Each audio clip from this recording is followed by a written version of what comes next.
मैं चाहता हूं इस हॉल में बैठा हुआ हर वो आदमी जो मेरे किसी आर्गुमेंट से, मेरे किसी फैक्ट से, फिगर से दूसरी राय रखता है, तो मैं आसाम में अगले 48 घंटे तक हूं। मुझे कहीं भी पकड़ के कहिएगा ये आपने शुद्ध रूप से गलत है, साबित कर दे। मैं कल का फंक्शन बगैर बोले वापस चला जाऊंगा। मेरे एजेंडे में कुछ भी ऐसा नहीं है जो मैं या हमारी टीम का कोई सदस्य अपने रहते हुए प्राप्त करना चाहता हूं। इसलिए जब आपको सच समझ में आ जाता है तो आपसे ज्यादा खतरनाक समाज में कोई नहीं होता। करते हैं उस तलवार लेके चलने वाले से जो डरपोक कायर लोग, 1400 साल पहले ऊंट की पीठ पे खड़े होकर खजूर तोड़ने वाले लोग, जहां रेगिस्तान था उस रेगिस्तान में रहने वाले लोग हमें बता रहे हैं कि ज्ञान व्यापी में फव्वारा है। वो कहते हैं कि ताजमहल हमने बनाया है।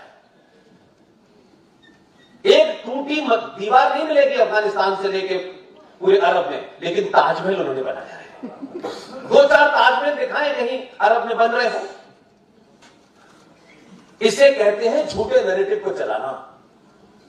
हमने जो महापाप किया है वो सबसे बड़ा पाप यह है कि हमने बोला, कथाकारों ने बोला, हिंदू समाज के ठेकेदारों ने बोला, क्योंकि सबको अपनी दुकान चलानी है, लिहाजा ऐसी बात करो कि नाराज ना हो। सबसे बड़ा जघन्य अपराध भारतीय सनातनी हिंदू समाज के साथ हुआ कि कहा गया सारे धर्म बराबर हैं।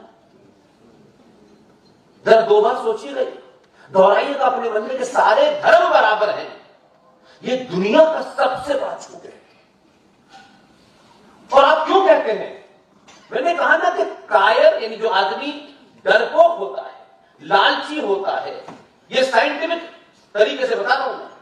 जब आप लालची होते हैं तो आपका सेकंड स्टेज ये होता है कि लालची आदमी इस बात की चिंता में परेशान रहता है कि अगर मैंने कुछ सच बोल दिया तो मेरे लालच की जो प्रवृत्ति है वो मुझे नहीं मिलेगी। लालची आदमी सबसे पहले कायर हो जाता है, और कायर मनुष्य शत्रु का सामना नहीं करता, उससे समझौता करता है। लिहाजा हमारे यहां सच न बोलो, झूठ का पाखंड करो, गली गली करो, आसाम में भी आके करो, दिल्ली में भी आके करो, नागपुर में भी करो, सब जगह करो। हमारे शास्त्रों में, संस्कृति में, साहित्य में, और आज भी जाने अनजाने में शब्द हम बोलते हैं, लेकिन पता नहीं उससे हट करके बोलने से ये लगता है कहीं यार हमें लोग अलग थलग न करें। हमारा साहित्य, हमारी सभ्यता, हमारे संस्कार, हमारी मान्यताएं, हमारी परंपराएं, उसमें एक शब्द आता है धर्म। धर्म शब्द का अर्थ पूजा पाठ नहीं है। हमारे साहित्य में धर्म का अर्थ है आपका कर्तव्य, आपकी ड्यूटी। एक पिता का धर्म क्या है, एक मां का धर्म क्या है, एक बेटी का धर्म क्या है, एक बहू का धर्म क्या है, राजा का धर्म क्या है, अपनी प्रजा की चिंता करना। लेकिन मक्कार लोगों ने, ठेकेदारों ने ये शब्द की परिभाषा अगर इतनी में ठीक कर दी होती तो आज सनातनी हिंदू इस देश के अंदर उनको चौराहे चौराहे, कोई कन्हैया को मार रहा है, कोई नुपुर शर्मा को धमकी दे रहा है, कोई कृष्ण भड़वार को मार रहा है, कोई रूपेश पांडे को मार रहा है, कोई अंकिता को मार रहा है, कोई निकिता को मार रहा है, और 56 और 25-35 टुकड़ों में हमारी हिंदू लड़कियां लौट के आ रही हैं। ये इसलिए कि हम झूठ बोलते हैं। इसलिए क्या कहा गया कि रिलीजन शब्द का उर्दू में मतलब है मजहब। हिंदी में धर्म नहीं है, हिंदी में है उसका मतलब पंथ। लेकिन पूरे भारतीय समाज को सेकुलरिज्म, धर्मनिरपेक्षता के बारे में इतना बड़ा झूठ है कि मैं कभी कभी सोचता हूं कि मैं तो कोई बहुत बड़ा फिलोसोफर नहीं हूं भाई, लेकिन एक रट लगी हुई है, भारत धर्मनिरपेक्ष है, हम सेकुलर हैं। शब्द सेकुलर कहां पैदा हुआ, किस परिस्थिति में पैदा हुआ, उसके बारे में भी हमारे एकेडमिशियन नहीं बता रहे। यूरोप में राजा जब राज करता था तो वो चर्च से गाइडेंस लेता था। तब वहां बहुत सारे ऐसे लोगों ने एक मूवमेंट चलाया कि राजा जब चर्च से गाइड होता है और चर्च से जब गाइड होगा तो जो चर्च में बिलीव नहीं करते, राजा उनके साथ कैसे बराबर का व्यवहार करेगा। लिहाजा उन्होंने कहा कि राजा सेकुलर होगा, यानी राजा का कोई, फिर गलती, राजा का कोई मजहब नहीं होगा,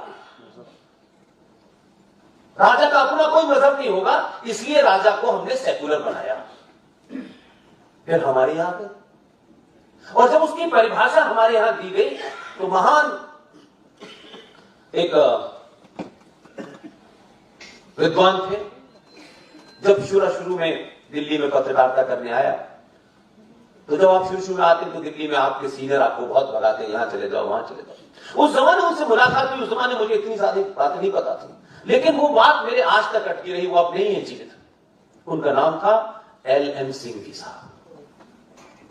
LM सिंघवी साहब ने जब ये मुझे बताया कि जब ये सेकुलर शब्द,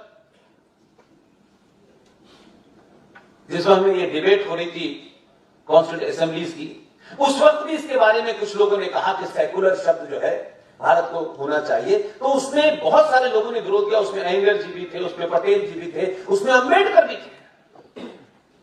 लेकिन हमारे ठेकेदारों ने हमको 70 साल में यह नहीं बताया कि सेकुलर शब्द की जब बहस चल रही थी तो अंबेडकर साहब ने क्या कहा। हम अंबेडकर साहब के संविधान की बात तो करते हैं, लेकिन Ambedkar was the first person जिन्होंने यह कहा भारत की भूमि अनादिकाल से यहां अनेक मत आए, अनेक दूसरे मजहब और मानने वाले आए, लेकिन भारत की भूमि में आए वो यही रचे बसे। उन्होंने अपने आप को बड़ा किया, अपने मन उसने पंथ को माना, लेकिन आज तक भारत की भूमि में किसी का पंथ ये है या किसी का मत ये है ये कह के हत्या नहीं की गई। लिहाजा भारत की भूमि में और भारत के जनमानस के खून में सेकुलरिज्म हजारों साल से है, इसलिए इस शब्द की भारत के संविधान को आवश्यकता नहीं है। ये बात अंबेडकर ने कही, लेकिन ये नहीं। और क्या हुआ कि जो लोग अंबेडकर के मानने वाले हैं, जो अंबेडकर को दिन रात सर पे उठाए घूमते हैं, उन्होंने कभी यह सवाल नहीं पूछा कि भाई ऐसी क्या जरूरत पड़ गई कि अंबेडकर का संविधान 1950 में बना और मात्र 24 साल के अंदर क्या मजबूरी हो गई कि भारत के संविधान में आपने, जब देश के तमाम नेता, तमाम बड़े इंटेलेक्चुअल्स जेल के अंदर थे, तो रात के अंधेरे में आपने बिना किसी को सूचित किए हुए आपने यकायक भारत के संविधान के प्रियम्बल, दुनिया में जितने संविधान हैं उन संविधानों के अंदर समय समय पर काल परिस्थिति के हिसाब से अमेंडमेंट होते रहते हैं। संविधान होता इसलिए है, लेकिन उसका जो प्रियम्बल होता है वो अक्षुण होता है, वो वर्जित होता है, उसमें बदलाव कभी नहीं होता। लेकिन 76 में किस एजेंडे के तहत आपने भारत के संविधान के प्रियम्बल में ये आपने डाला कि भारत सोशलिस्ट और सेकुलर है। क्या जरूरत पड़ गई थी भाई? 76 में तो ना RSS सरकार में थी, न विश्व हिंदू परिषद सरकार में थी, न बीजेपी थी, न जनसंघ थी, लेकिन हो गया। कोई बोला नहीं भाई कि अंबेडकर के संविधान को तो इन्होंने बदला है, ये तो बेचारे गलतफहमी में बदनाम है कि ये आ जाएंगे तो गॉडसे का संविधान चलेगा। अच्छे ये भी चल नहीं रहा है, अच्छे ये भी नहीं चल रहा है। अभी जो चल रहा है वही कितना खतरनाक है उसके बारे में बहुत सारी चर्चा हो सकती है। इसलिए मैं सिर्फ ये कहना चाहता हूं कि आपके मुद्दे क्या होने चाहिए। आप किन विषय की लड़ाई लड़ रहे हैं? एक सरकार को हटाना, एक नेता को हटाना, एक पार्टी को हटाना, ये तो ठीक है, चलता रहेगा। इसलिए जब आपने लिखा ना नेशन फर्स्ट, इसलिए मैं इस पर ज्यादा फोकस करता हूं। आज भी भारतीय समाज ये समझ नहीं पाया, न समझाने की कोशिश की गई। इसलिए मुझे कभी लगता है कि सबने मिलकर ये एक जघन्य अपराध किया है भारत के भोले भाले समाज के सामने। पहले तो उन्होंने अपने आप को बड़ा कर लिया कि हम बहुत बड़े हैं, फिर हम जो कहेंगे वही आखिरी बढ़े। देश और राष्ट्र ये दो अलग अलग चीजें हैं, बिल्कुल अलग अलग है और बहुत आसान है। देश चलता है संसद से, संविधान से। संविधान अच्छा है बुरा है ये डिबेट नहीं होनी है। देश चलता है पुलिस से, सेना से। देश कहते हैं कि जमीन के टुकड़े को, उस जमीन के टुकड़े को बचाने के लिए सेना होती है, चलाने के लिए संसद होती है, संविधान होती है, न्यायपालिका होती है, पुलिस होती है, तमाम अलग अलग किस्म के नियम कानून होते हैं। वो नियम कानून अच्छे हो बुरे हो ये एक अलग विषय है, लेकिन इसी से देश चलता है। चलता है कि नहीं चलता? प्रधानमंत्री को शपथ ले, हर आदमी की एक शपथ है, वो किसी न किसी रूल और कानून से बनाए, उसे देश कहते हैं। राष्ट्र क्या है? इसलिए आप सब जिस तरफ भाग रहे हैं, ये पूरा देश भाग रहा है, सनातनी हिंदू जिस तरफ भाग रहे हैं, मैं आपको रोकना चाहता हूं कि 1 मिनट रुकिए और जरा सोचिए, और जब सोचेंगे तो आपको उसका हल मिल जाएगा। राष्ट्र क्या है? राष्ट्र संविधान से नहीं चलता है। राष्ट्र को प्रधानमंत्री नहीं चलाता है, राष्ट्र को न्यायपालिका नहीं चलाती है। राष्ट्र मेरी आस्थाओं से, परंपराओं से, सरोकारों से चलता है, और राष्ट्र को समाज चलाता है।